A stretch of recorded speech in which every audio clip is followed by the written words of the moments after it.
Hello नमस्ते साथीहरु, म हुँ मनोज कार्की र आज पनि तपाईहरुको निम्ति सम्पत्ति शुद्धिकरण निवारण ऐन 2064 सँग सम्बन्धित एमसीक्यू संग्रहको भाग 3 लिएर उपस्थित भएको छु र आशा छ तपाईहरुको निम्ति यो भिडियो निकै नै लाभदायक हुनेछ र साथीहरु विषयवस्तुमा प्रवेश गर्नु पूर्व मेरो युट्युब च्यानल मनोज कार्कीलाई सब्स्क्राइब गरिदिनु हुन र यसका हरेक भिडियोहरुलाई अवलोकन गरेर लाइक शेयर कमेन्ट गर्न पनि नबिर्सिनु होला भन्दै साथीहरु अब प्रवेश गरौं हाम्रो विषयवस्तु तर्फ।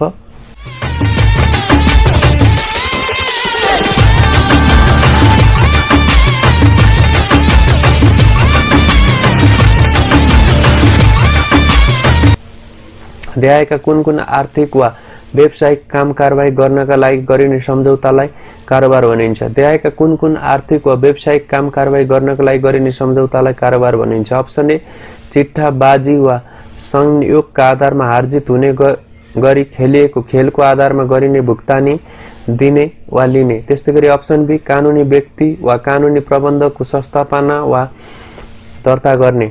त्यस्तैगरी अप्सन सी नेपाल सरकारले नेपाल राजपत्रमा सूचना प्रकाशन गरी तोकेका अन्य कुनै कार्य गर्ने र अप्सन डी माथिका सबै खेलिएको खेलको आधारमा गरिने भुक्तानी लिने दिने र कानुनी व्यक्ति वा कानुनी प्रबन्धकको संस्थापना वा दर्ता गर्ने र नेपाल सरकारले नेपाल राजपत्रमा सूचना प्रकाशन गरी तोकेको अन्य कुनै कार्य गर्ने र अप्सन डी माथिका सबै र यसको सही जवाफ हो अप्सन डी माथिका सबै, अप्सन डी माथिका सबै। त्यस्तैगरी दोस्रो प्रश्न जुनसुकै तरिकाले प्राप्त भएको वा सोबाट बढाएको वित्तीय सम्पत्ति आर्थिक साधन स्रोत वा मूर्त वा अमूर्त चल वा अचल भौतिक वा अभौतिक कुनै प्रकारको सम्पत्तिलाई के भनिन्छ? जुनसुकै तरिकाले प्राप्त भएको वा सोबाट बढाएको वित्तीय सम्पत्ति आर्थिक साधन स्रोत वा मूर्त वा अमूर्त चल वा अचल भौतिक वा अभौतिक कुनै प्रकारको सम्पत्तिलाई के भनिन्छ? र यसको सही जवाफ हो कोष। त्यस्तैगरी तेस्रो प्रश्न कोष भन्नाले देहायको कुन उपकरण वा साधन स्रोत सम्झनु पर्दछ? कोष भन्नाले देहायको कुन उपकरण वा साधन स्रोत सम्झनु पर्दछ? अप्सन ए बैंक कर्जा, अप्सन बी यात्रु cheque, option C bank cheque र अप्सन डी सबै। अप्सन ए बैंक कर्जा, अप्सन बी यात्रु cheque, option C bank cheque र अप्सन डी सबै र यसको सही जवाफ हो अप्सन डी सबै, अप्सन डी सबै। त्यस्तैगरी चौथो प्रश्न कोष भन्नाले देहायको कुन उपकरण वा साधन स्रोत सम्झनु पर्दछ? कोष भन्नाले देहायको कुन उपकरण वा साधन स्रोत सम्झनु पर्दछ? अप्सन ए धनादेश, option B share, option C धितोपत्र र अप्सन डी सबै। अप्सन ए धनादेश, option B share, option C धितोपत्र र अप्सन डी सबै र यसको सही जवाफ हो अप्सन डी सबै, अप्सन डी सबै। त्यस्तैगरी पाँचौं प्रश्न कोष भन्नाले देहायको कुन उपकरण वा साधन स्रोत सम्झनु पर्दछ? कोष भन्नाले देहायको कुन उपकरण वा साधन स्रोत सम्झनु पर्दछ र यसको सही जवाफ हो पाँचौं प्रश्न कोष भन्नाले देहायको कुन उपकरण वा साधन स्रोत सम्झनु पर्दछ? कोष भन्नाले देहायको कुन उपकरण वा साधन स्रोत सम्झनु पर्दछ? अप्सन ए ऋणपत्र, option B draft, option C प्रतिपत्र, अप्सन डी सबै। अप्सन ए ऋणपत्र, option B draft, option C ऋणपत्र र अप्सन डी सबै र यसको सही जवाफ हो अप्सन डी सबै, अप्सन डी सबै। त्यस्तैगरी छैटौं प्रश्न गैर वित्तीय पेशाकर्मी वा व्यवसायी भन्नाले देहायको कुन व्यावसायिक कार्य गर्ने पेशाकर्मी वा व्यवसायी सम्झनु पर्दछ? गैर वित्तीय पेशाकर्मी वा व्यवसायी भन्नाले देहायको कुन व्यावसायिक कार्य गर्ने पेशाकर्मी वा व्यवसायी सम्झनु पर्दछ? अप्सन ए क्यासिनो वा इन्टरनेट क्यासिनो व्यवसायी, अप्सन बी घर जग्गा खरिद वा बिक्री व्यवसायी, अप्सन सी तोकिएको बहुमूल्य धातु वा वस्तुको कारोबार गर्ने व्यवसायी र अप्सन डी सबै। अप्सन ए क्यासिनो वा इन्टरनेट क्यासिनो व्यवसायी, अप्सन बी घर जग्गा खरिद वा बिक्री व्यवसायी र अप्सन सी तोकिएको बहुमूल्य धातु वा वस्तुको कारोबार गर्ने व्यवसायी र अप्सन डी सबै र यसको सही जवाफ हो अप्सन डी सबै, अप्सन डी सबै।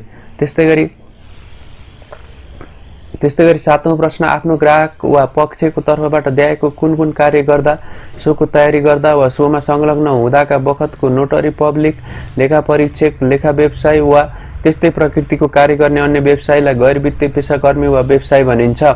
आफ्नो ग्राहक वा पक्षको तर्फबाट देहायको कुन कार्य गर्दा सोको तयारी गर्दा वा सोमा संलग्न हुँदाका बखतको नोटरी पब्लिक लेखा परीक्षक लेखा व्यवसायी वा त्यस्तै प्रकृतिको कार्य गर्ने अन्य व्यवसायीलाई गैर वित्तीय पेशाकर्मी वा व्यवसायी भनिन्छ। अप्सन ए घर जग्गा खरिद बिक्री, अप्सन बी ग्राहकको रकम धितोपत्र वा अन्य सम्पत्तिको व्यवस्थापन, अप्सन सी बैंक बचत तथा धितोपत्र सम्बन्धी कार्यको व्यवस्थापन र अप्सन डी सबै।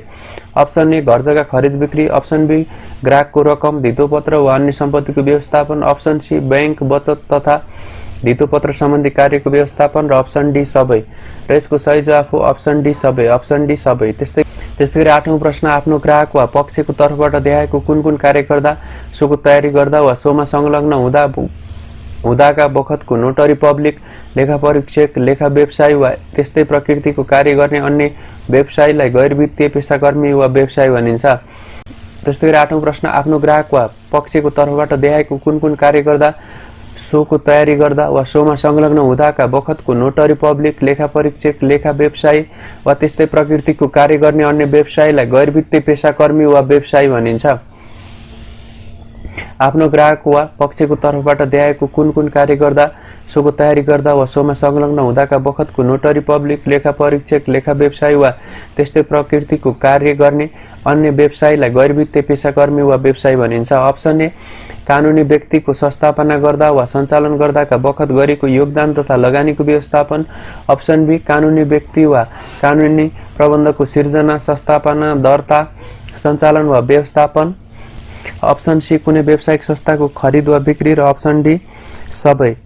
अप्सन ए कानुनी व्यक्तिको संस्थापना गर्दा वा सञ्चालन गर्दाका बखत गरेको योगदान तथा लगानीको व्यवस्थापन, अप्सन बी कानुनी व्यक्ति वा कानुनी प्रबन्धको सिर्जना, संस्थापना, दर्ता, सञ्चालन वा व्यवस्थापन, अप्सन सी कुनै व्यावसायिक संस्थाको खरिद वा बिक्री र अप्सन डी सबै, अप्सन डी सबै, अप्सन डी सबै। त्यस्तै गरी 9औं प्रश्न, आफ्नो ग्राहक वा पक्षको तर्फबाट देखाएको कुन कार्य गर्दा वा सोको तयारी गर्दा वा सोमा संलग्न हुँदाका बखत व्यावसायिक रूपमा देखाएको सेवा प्रदान गर्ने कम्पनी, ट्रस्ट वा सेवा प्रदायकलाई गैर वित्तीय पेशाकर्मी वा व्यवसायी भनिन्छ। आफ्नो ग्राहक वा पक्षको तर्फबाट देखाएको कुन कार्य गर्दा वा सोको तयारी गर्दा वा सोमा संलग्न हुँदाका बखत व्यावसायिक रूपमा देखाएको सेवा प्रदान गर्ने कम्पनी वा ट्रस्ट सेवा प्रदायकलाई गैर वित्तीय पेशाकर्मी वा व्यवसायी भनिन्छ। र यसको सही जवाफ हो अप्सन ए कानुनी व्यक्ति वा कानुनी प्रबन्धको संस्थापना, दर्ता वा व्यवस्थापनको लागि एजेन्ट भई काम गर्ने, अप्सन बी कानुनी व्यक्तिको साझेदार, सञ्चालक, सचिव वा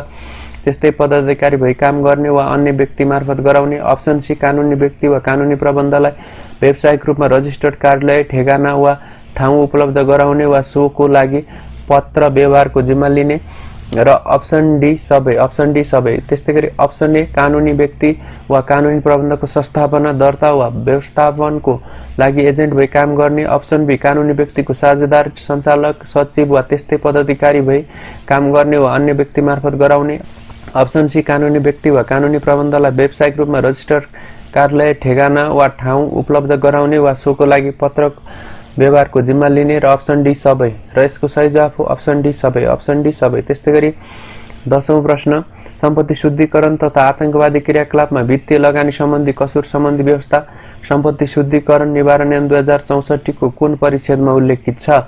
सम्पत्ति शुद्धिकरण तथा आतंकवादी क्रियाकलापमा वित्तीय लगानी सम्बन्धी कसुर सम्बन्धी व्यवस्था सम्पत्ति शुद्धिकरण निवारण ऐन 2064 को कुन परिच्छेदमा उल्लेख छ? र यसको सही जवाफ हो परिच्छेद 2 मा, परिच्छेद 2 मा। त्यस्तै गरी 11औं प्रश्न, सम्पत्ति शुद्धिकरण गर्न नहुने सम्बन्धी व्यवस्था सम्पत्ति शुद्धिकरण निवारण ऐन 2064 को कुन परिच्छेद र दफामा उल्लेख छ?